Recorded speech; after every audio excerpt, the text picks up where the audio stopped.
నమస్కారం, welcome to AH9 news. నకిలీ DAP సూత్రధారులపై PD act నమోదు చేయాలి. రైతులకు న్యాయం చేయకపోతే BRS పోరాటం ఆగదు. ప్రెస్ మీట్లో మాజీ ఎమ్మెల్యే మర్రి జనార్దన్ రెడ్డి మాట్లాడుతూ, రైతులను మోసం చేసిన దొంగలను కాపాడుతున్నది ఎవరు? ధాన్యం కొనుగోలు అవినీతి, గన్ని బ్యాగుల్లో మాఫియా దందా, ట్రాన్స్పోర్ట్ డబ్బులు ఎక్కడ ఉన్నాయి? బిజ్నపల్లిలో రైతులకు మోసం, వెంటనే రైతులకు న్యాయం చేయకపోతే కలెక్టరేట్ ఎదుట వంట వార్పు, పెద్ద ఎత్తున నిరసన కార్యక్రమాలు చేపడతాం. నీళ్లపై కాంగ్రెస్ వైఫల్యం, తెలంగాణ వాటా తాకట్టు, 174 TMCల నీళ్లు గురుదక్షిణ, నార్లాపూర్ నీళ్లు ఎందుకు ఆపేశారు? మాజీ ఎమ్మెల్యే మర్రి జనార్దన్ రెడ్డి సంచలన కామెంట్లు. ఒక రకం ఉంటుంది, బయట ఒక రకం ఉంటుంది. చెప్పేది ఒకటి, చేసేది ఒకటిగా నువ్వు కాపాడుతుంది. దళారు వ్యాపారాలను కాపాడి వాళ్ళని పతాస్తు పలుకుతూ ఇవి వల్లి చేస్తున్నావు. మొన్న ప్రధానంగా ధాన్యం కొనుగోలు విషయంలో, మొక్కజొన్న కొనుగోలు విషయంలో అక్రమాలు జరిగిన విచారణ జరపండి అని మేము కలెక్టర్ గారికి వినతి పత్రం ఇచ్చినాం. మా పార్టీ ఆధ్వర్యంలో ధర్నా చేసినాం, కలెక్టర్ కలిసినాం, అన్ని అధికారులు కలిసినాం. కలెక్టర్ గారు వాస్తవం జరిగిన మాట వాస్తవం, రైతులను తీసుకుపోయినాం, రైతులను ప్రత్యక్ష సాక్షులు పెట్టినాం, పూర్తి సాక్ష్యాధారాలు చూపించినాం.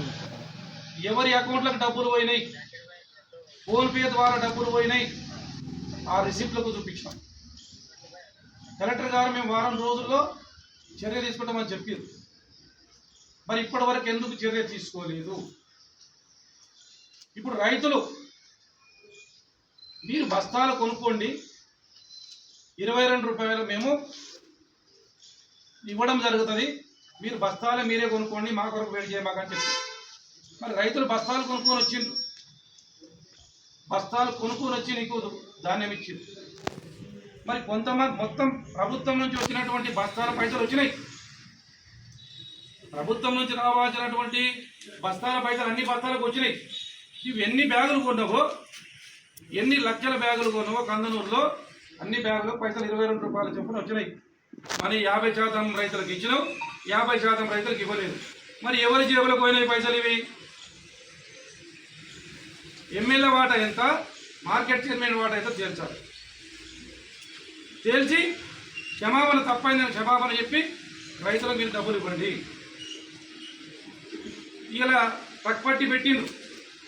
ఉదాహరణకు 140 బస్తాలు నేను ఒక రైతు అమ్మిండు, అతనికి ట్రక్ పట్టి ఇచ్చిండు. మరి 140 బస్తాలకే రావాలి కదా పైసలు, మరి 130 బస్తాలకి ఎంత వస్తాయి? మరి 10 బస్తాల పైసలు ఎవరి అకౌంట్లో పోయినాయి?